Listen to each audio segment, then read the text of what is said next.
Hello everyone, hope you're doing alright, I hope you're keeping safe and I hope you're keeping sane. Couple of things to start. Firstly, my apologies that I didn't put out a video yesterday. I know I've been doing them, certainly on weekdays, fairly regularly.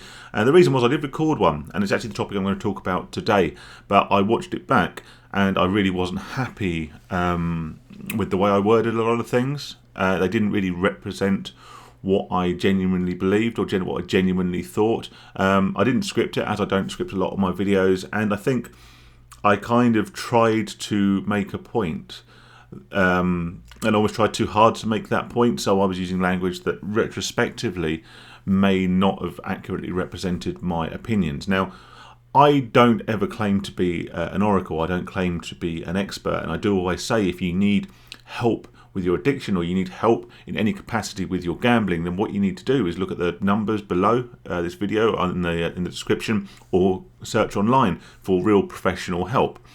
But I still feel that as someone who makes videos around addiction and around gambling recovery, I feel I do have an element of responsibility to at least try to represent myself in an honest and open way. And if I watch a video back and I don't necessarily agree with what I'm saying myself, then I don't believe I should put it out just for the sake of maintaining regular content, because that seems very counterproductive when that really isn't the aim of the channel. Secondly, yes, I'm aware my hair is in an absolute state today. I'm also aware that the sun has come round a little bit. I'm recording this video a little bit later than normal, and I have a very shiny forehead. So my apologies for that. If you need to pause the video and go and put some sunglasses on so I don't blind you, then please feel free to do that. Also, I've had a shave, which has meant my skin's gone absolutely crazy, and so I look a bit of a mess. But I think it was worth recording this video because it is something that I want to talk about and something that I think is going to be beneficial to some people, or certainly might ring true with some people, or explain the position of... anyway, I'm rambling.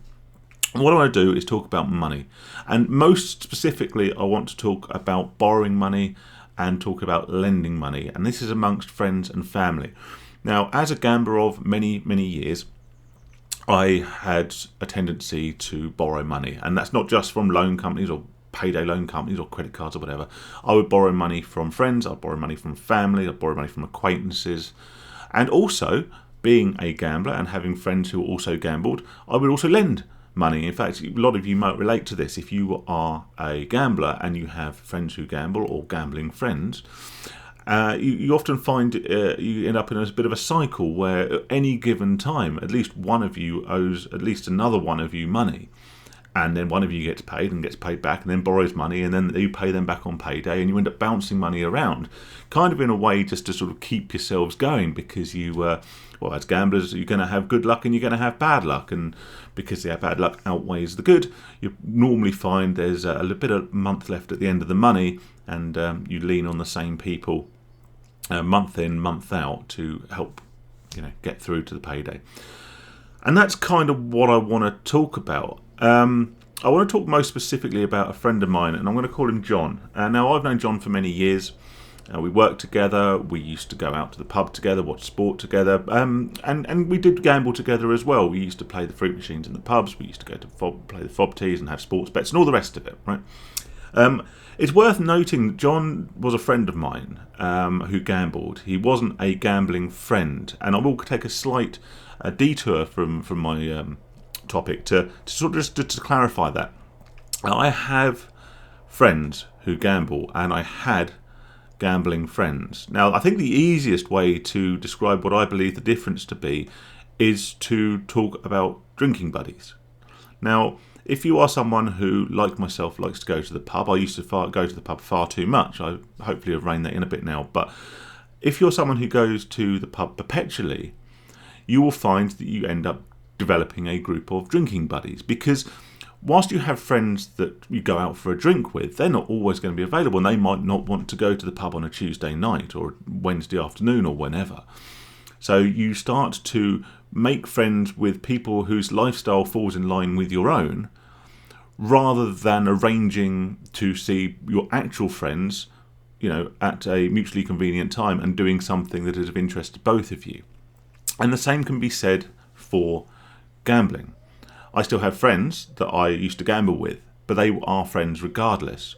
There are people that I used to know solely through gambling, who I'd call gambling friends, who I no longer associate with. And it's very, very worth noting that neither group of these people am I casting any aspersions. I'm not saying that I don't want to associate with these people anymore because they're gamblers and I'm in recovery and therefore I'm superior and all the rest of it. It's nothing like that.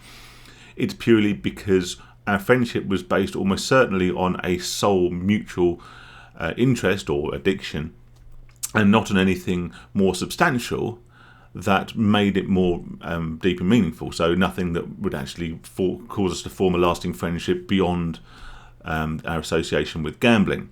So I'm not casting aspersions on these people, and I'm certainly not claiming any element of superiority, because you're hearing now from a guy who spent the vast majority of his adult life gambling and causing himself all manner of problems, many of which I talk about on this channel. So I am in no position of authority or superiority to talk down to anyone.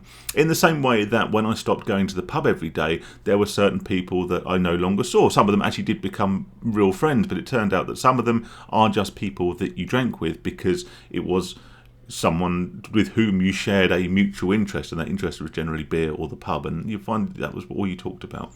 So again, in the same way that I don't consider those drinking buddies in any way inferior to me when I wasn't drinking, I don't consider people who I knew through gambling in any way inferior to me in recovery. It's purely that our lifestyles no longer collide. So, with that epically long disclaimer out of the way, let's talk about lending money. As I say, it used to be a very mutual thing. I used to borrow money, I used to lend money. And my mate John, who I briefly referenced a short while ago, even after I was in recovery, often came to me for a loan when he would run out of money before the end of the month. And I would generally duly oblige. In fact, certainly in the first year of my recovery, I counted a significant number of loans, which were, to his credit, always paid back when he said he would pay them back. And I didn't see this as a problem. But not so long ago, I stopped lending John money. And this is, again, not a result of anything he did wrong, because he, like I said, always paid me back on time. But I made the conscious decision to stop lending John money. And there was a good reason for this. I had a realization. I think one of the messages that he sent me in order to request a loan was far-fetched, I think would be a polite way of saying it. It was a scenario in which he claimed to have found himself, by which he needed X amount of money almost immediately in order to resolve what he purported to be quite a serious problem. Now, I won't go into too much details, but needless to say, it was very easy to establish and determine beyond reasonable doubt that this scenario was indeed fabricated, that he'd made this up. And whilst this isn't a criticism, it certainly reminded me of myself in the very, very worst of my gambling days, some of which I touched upon in previous videos. And I used to find myself fabricating all number of excuses, reasons, making up elaborate scenarios and elaborate excuses as to why I needed to borrow money, and not just borrow money, but borrow a specific amount, and often a substantial amount of money at very, very short notice. And that was one of the key things. If someone said, oh yeah, I can lend you some money, but it won't be till next Thursday. If you genuinely needed money to see you through to the end of the month, then you could probably go, oh, that'd be brilliant, thanks, I'll make do until then. But you didn't. There always had to be a reason why I needed that money there and then. I would text, for my sins, I would text my boss on a Sunday night or something after I'd been out gambling, and I was skint, and I'd promised to buy my wife a takeaway or whatever when I got home, and I'd text my boss asking on a Sunday night on his personal phone, asking for a loan or asking for a sub from next month's wages. And to his credit, he took the same path that I chose eventually to do with my mate John, and he cut me off. He understood, or he came to understand, that I had a gambling problem, which I did later fully confess to him and actually talk to him about. And he was very, very good, my boss. He's very, very understanding. And hi, if you're watching this, hope all's well with you and the baby. And he cut me off because he said that he couldn't, in all good faith, continue to be a safety net to bail me out when I, went through cycles of this destructive behaviour. And I realised that I was acting in the very same way that to John during my recovery, and when John was still gambling, I was acting as a safety net to him. He knew subconsciously that if he came across any problems, if he hit a financial brick wall because of his gambling, he could rely on me to bail him out, and not just bail him out, but bail him out with a specific amount. And at the drop of a hat, he would text me. I'd just go onto my bank account on my phone, transfer the money, and like I say, to his credit, he always paid me back. But I realised that whilst I stayed being that safety net, that was one less mental block. That was one less thing to consider before partaking in gambling.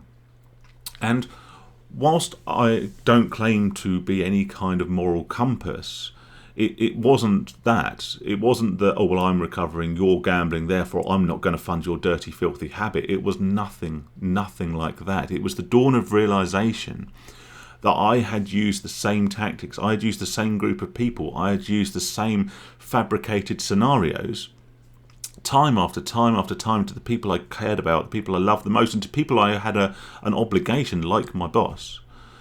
I had used all of those lies to garner these loans to help perpetuate and help fund my addiction. And looking back, and this is the core point, looking back, I wish they'd turned around and said no. And in no way is this a criticism, or am I blaming or holding these people liable for my addiction or for perpetuating my addiction, because I'm not, because it was me. It was my responsibility. I was the one going to them asking for the money. I was the one pleading. I was the one on the phone making up all these stupid excuses. Bailiffs don't come to your house at 6 o'clock on a Sunday afternoon because you haven't paid your electricity bill. It doesn't work like that. I know it doesn't work like that. And they almost certainly knew it didn't work like that, but they cared about me. They were looking out for me. They didn't want to see me suffer, so they helped. But if they had said no, if all of those people had said no, that may well, it would have had to have brought forward my addressing of my gambling problem far, far sooner. I couldn't live month to month, losing all my money in the first week and then bouncing between people for loans for the next 3 until payday, and then rinse and repeat every month after month. I couldn't do that because I wouldn't have had that safety net. And if I had £100 left in my pocket and I had 2 weeks of the month left and I had no food in the cupboard, whilst there is no cast iron guarantee I wouldn't have spent that money on gambling because I was an addict. Whilst there was no cast iron guarantee I wouldn't have done that, I would have had to have considered, or at least bought myself some thinking time to think, well, maybe actually I should, before I get a serious urge, I should go and buy some food. And I should spend that money on what it should be spent on. But without that, with knowing there's a safety net there that can quite easily replenish that £100, so I can still get through the month, so there's no dramas. I might as well gamble it, because I might win, and then not only can I stock the cupboards, but I've got a bit of money to go out at the weekend as well. There was no barriers to using the available funds I had for gambling, and this is inherently why we get in so much debt as gamblers, isn't it? Because normally when we start off gambling, we have a decent credit rating and we can get loans and credit cards and that at the drop of a hat. So there is no financial disincentive from gambling. Because if you do lose your money, you can stick the rest of the month on the credit card, or you can just get a loan and pay off the last loan, and then you can get a bigger loan and pay off the last 2 loans. And the problem is all the time that you are covering up this financial issue, and gambling isn't a financial issue, but you are covering up the financial issue by borrowing money. The actual addiction itself is getting more insidious and is getting more harmful and is getting worse, and you'll find you're probably gambling more and more frequently and at a higher level. So by the time you have to address it, normally because you've hit that level where no one's lending you money, no companies will touch you, and you can't even get a payday loan, then you're in a far, far worse situation than you ever would have been had those lines of credit not been available to you. So John, if you're watching, mate, then this isn't anything personal. It's not a judgment on you. It's just that I wish, retrospectively, people had said no to me, and that would help me improve my life better in the same way that I hope you can improve your life more so. And if you don't want to recover, if you don't want to get into recovery, if you don't want to stop gambling, excuse me, it's obviously an emotional topic. If you don't want to get into recovery and you don't want to stop gambling, that's absolutely fine. It's not going to affect our friendship in any way. And I won't. You will get absolutely no judgment from me if you choose to continue gambling. All I will say is that I can't, in good conscience, and trying to do what is best, I believe, for my friends, as you should do, I can't, with a clear conscience, continue to enable that cycle of behaviour, which I know is causing you harm. And you've said to me yourself that it's causing you harm, and you've said to me yourself that you're considering recovery. And whilst, like I say, you have to do that in your own time if that's what you choose to do, and whilst I'm happy to guide and help people, I'm not here to tell you should do this or you shouldn't do this, or indeed cast judgment on those who don't. I can't help to fund an addiction, or at least help you to cover up an addiction, not just to other people but also to yourself, by consistently enabling and bailing you out when you would potentially otherwise have hit rock bottom and maybe been forced to assess your situation, even if that doesn't result in you taking any direct action to change it. So if you are someone who is gambling, then the only way you can stop this cycle is to talk to people about your addiction and tell them not to lend you money. If you want to help someone out who's in desperate financial situations, or if you yourself are in a desperately bad financial situation because of gambling and you need to pay rent, or you need to pay council tax, or something that not paying will cause you significant problems, then it's not unreasonable, if people want to help you, to ask them to pay it for you directly. That way they are solving the immediate problem and not helping in any way for you to finance your addiction. But they will also then become very acutely aware of your problem, because you will need to talk to them about it. And then you will just have it will be effectively another block, whether psychological, because you don't want to, crawl to them to borrow money again, but also it would be just another barrier to, getting gambling funds. It would be another means by which you can't get bailed out every time something goes horribly wrong. Like I say, to all of that, anyone watching, I know people know I make these videos. Some people mention it, some people don't. But to anyone watching who has lent me money in the past, I do not in any way hold you responsible for my addiction. You helped me because you cared for me, you cared about me, and you didn't want to see me suffer. You meant well in the same way that I meant well every time that I was lending my friends money. But I have to say no now, because I know, looking back on my time as an addict, I know that that wasn't helping me. That was just allowing me to disguise my addiction and prevent me from addressing it and actually improving my life for much, much longer than really I should have done. So yeah, that was another heavyweight one, wasn't it? I'm trying to think of something light-hearted to talk about next time, but I do think it's important to talk about these things, because if you're a gambler, or if you know a gambler, there is almost a cast iron guarantee that at some point you will have gone to people that you know and care about, or that care and know about you, for money. And not only is it putting you in a harmful situation, it's putting them in a very awkward situation, and it doesn't do anyone any good in the long run. So that's my experience. Take from it what you will, but please stay safe. Please stay sane. And I look forward to speaking to you on the next one. Cheers, guys.